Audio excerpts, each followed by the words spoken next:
President Shakeberger has been in the forefront of every battle that firefighters have faced for almost 40 years and continues to fight for all of us on all fronts. Please join me in welcoming our truly great leader, General President Harold Shakeberger.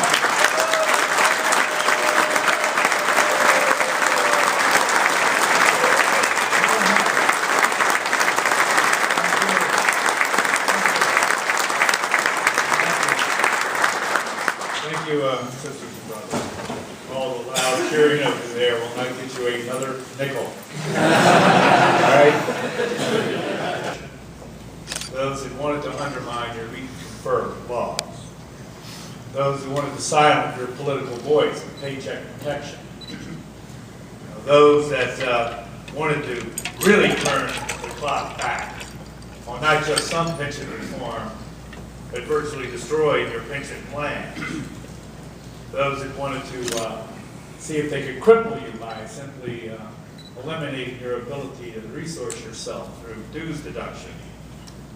And whether it's workers' comp or release time for labor time, you had your hands full. And we talked about it on and off along the way and met on several occasions. And all I can say is that with the battles you face and with the political demographic that I know you have in place in your state legislature, that you simply epitomize why it's important that we try to turn a nonpartisan eye toward the political arena. Because there may be a governor that can be pretty extreme in many other ways, but may be willing to step up at some points in time to support and take our back.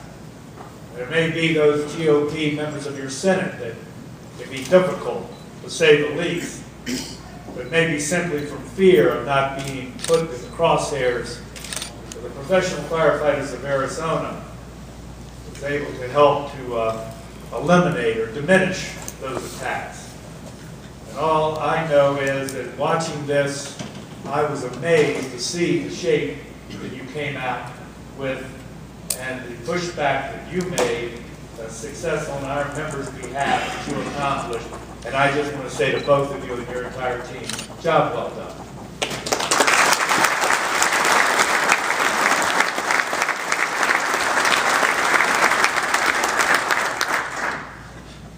Listen, this is, and I made a couple, this is good or bad news. If I don't have a script, it could be bad news actually. Because, I get cranked up, as you well know, but it's only because of how much passion I feel and concern I have and understanding of really what's at stake. Since we left San Diego last summer. When we went into San Diego, and I regress, hopefully to make a few points, we knew that there was a real battlefront that we were all facing in so many areas of this country. We knew there were those that wanted to simply eliminate, not just reduce our retirement plans, our defined benefit structures that we worked for decades to build, that our members have sacrificed and earned. Nobody gave our members anything. Those retirement plans aren't some benefit offered by government or citizens. Those are earned, deferred wages that our members are entitled to. Sacrifices made along the way to help to ensure that we built sound and, yes, generous retirement system so that our people actually could retire at the end of their career and have a chance to enjoy some good quality life. Now, all of that was coming under attack.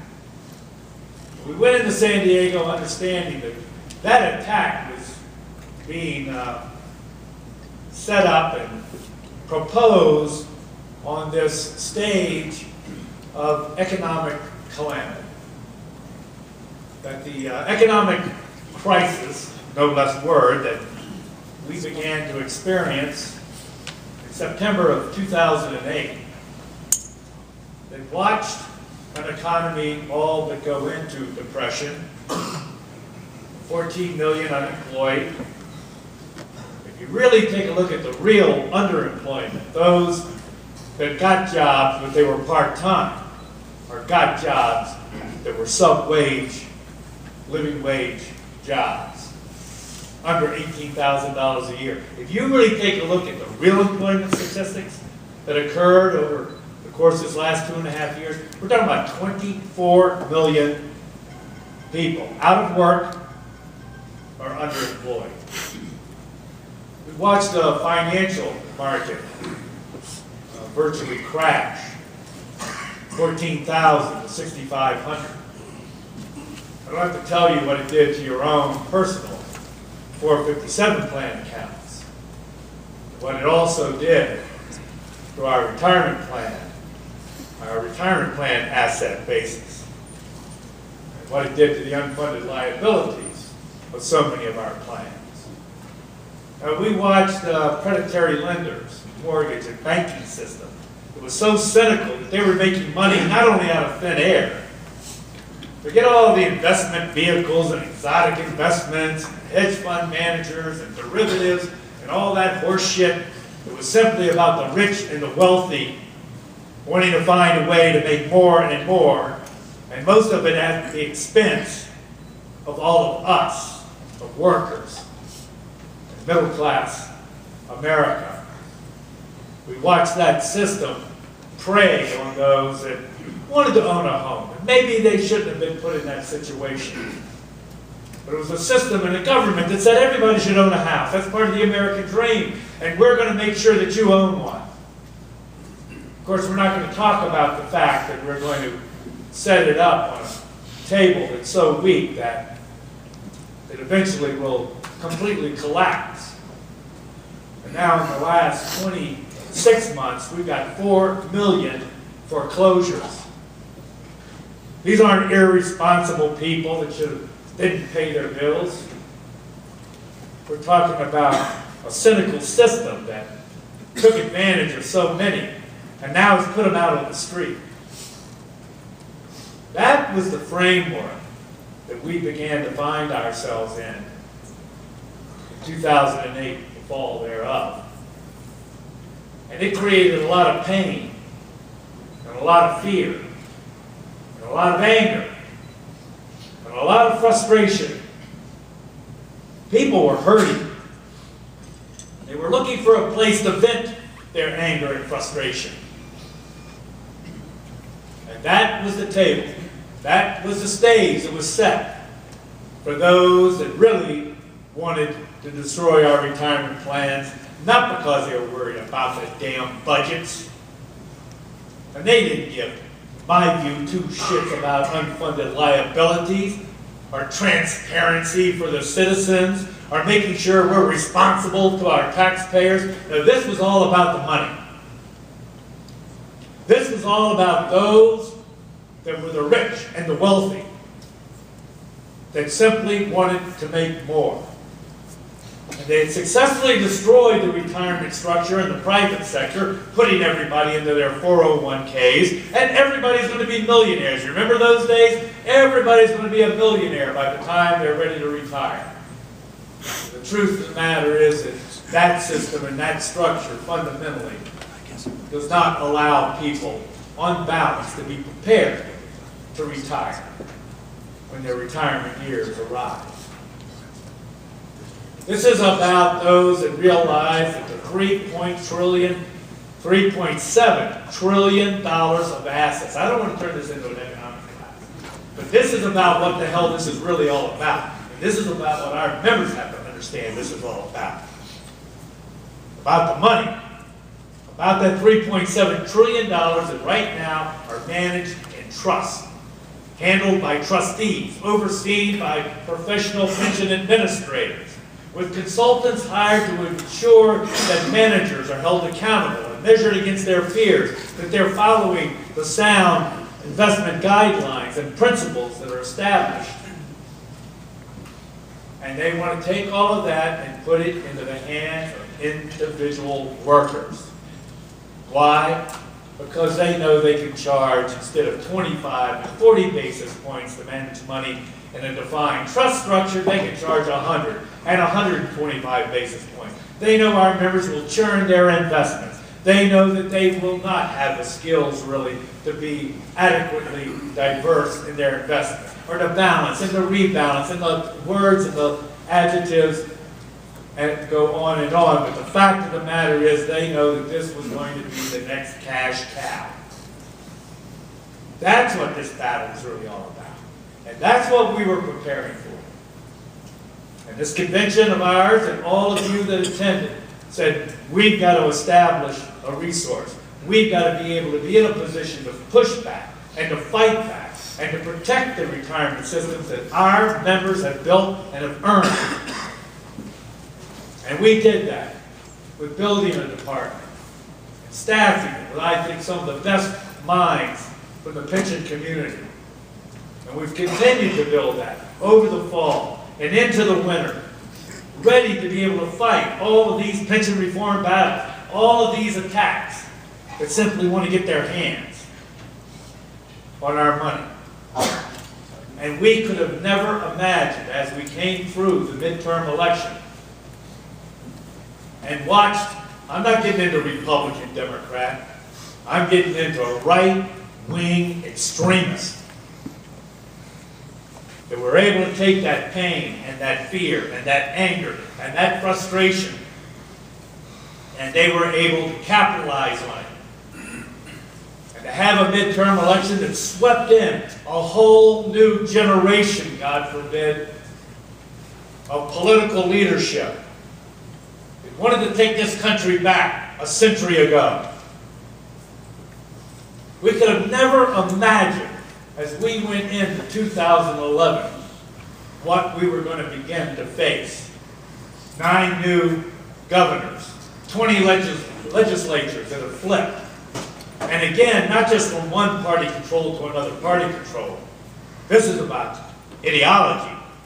This is about those that want to go to the extreme right. That's where we found ourselves in January.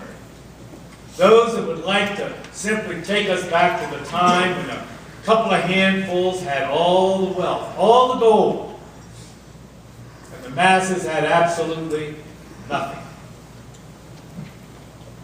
And it was part of our society that oftentimes is not fully appreciated or understood today that began to change that. And it fought for worker rights. It fought and battled to establish that a middle class should exist, that a workplace should be safe, that a retirement system should be created and built, that safety nets should be in place for those less fortunate or destitute. Now, it was what occurred to create this great middle class that came out of the American labor movement. And the work of this union, and so many other sister and brother unions like us. And those this January that took office and took power knew that the only thing that stood in the way for them to take this country, in effect, back to that time was us. And those like us. And so they began to do the unthinkable. They began to accomplish what I could have never conceived. They took those that really created this economic mess. They took those that made the billions and billions of dollars. It was those that got the $900 billion worth of stimulus that took the company, corporations, financial community out of the ditch and then had them continue to pay their multi-million-dollar bonuses. And those that created all this were able to create the new enemy. The enemy of the people. The enemy, in fact, of our society and our way of life. And the enemy was your kid's kindergarten teacher, or the cop patrolling the streets, are the firefighters responding to the next alarm. That is enemy number one to America. That's what they were able to begin to do. And the people looking for something to be angry at, to take that frustration out on, were susceptible to what I call pension envy. You gotta be careful of that word. Wiener situation.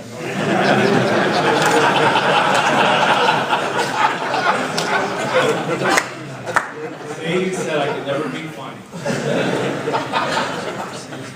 But it really was pension envy.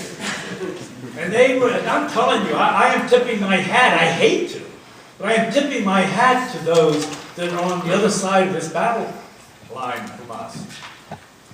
Because they were able to take the people who don't have pensions and say, they do, and you're paying for it. You don't have one. And this game's going off at 20 years old.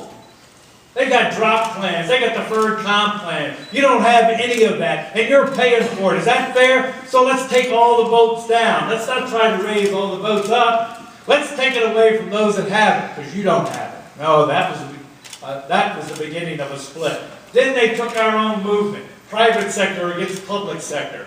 I sat in a room where I almost came across, if I'd have been in better shape, Pete, I'd have been more like you in the old days. I had to listen to a leader of a building trade, which will go unmentioned, when we're talking about our battles and our challenges and what my members are facing. And he said, you know what, I am sick and tired of hearing you and your guys talking about they're losing a furlough day or they're losing a little bit of that. I got 35% unemployment. I got members living in their garages. And I'm sick and tired of listening to you guys that have everything.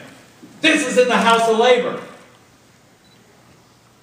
They're able to pit private against public, public safety against education, the non-union world against the union world. And they simply step back and watch all of this play out. That's really what was going on that created this unbelievable February March. When we saw attacks coming from every angle that we could have never, ever imagined just a few short months earlier. I give you all of that because this is what's really at the very gut of what created in Wisconsin. Do you think our members in Wisconsin ever even dreamed that they could wake up after enjoying full, sound, collective bargaining and binding arbitration rights since 1959? That it could be literally destroyed, swept away with one legislative action and one signature of a pen? They would have never imagined that that could even possibly take place. And certainly a membership and a generation that's been on a pretty good run for a while could have never conceived that. Ohio, 4 decades of bargaining, 1983, binding arbitration, one of the best in the country. I think they even dreamed that they literally would wake up and see a legislature to completely rip it out and a governor completely dedicated to annihilating them. That gets the press, but this was orchestrated, this was organized, this was disciplined and financed. And they made sure that they were going to populate these evil draconian measures every place they could. That's why the attacks on collective bargaining, it isn't just in Wisconsin and Michigan and Ohio. It was right here. It was in New Hampshire. It was in Oklahoma and Florida. It was in Indiana. And the list goes on. No less than a dozen states had virtually the exact same proposal to kill it where it existed. Paycheck protection, simply take away our political voice, gag our members. What they really mean, take us out of the political arena where we work pretty well, where all the action takes place. You think it's by coincidence? 15 states, we're talking about a 60-day period. 15 states that had the same proposal. to simply try to kill us. Right to work, 11 states.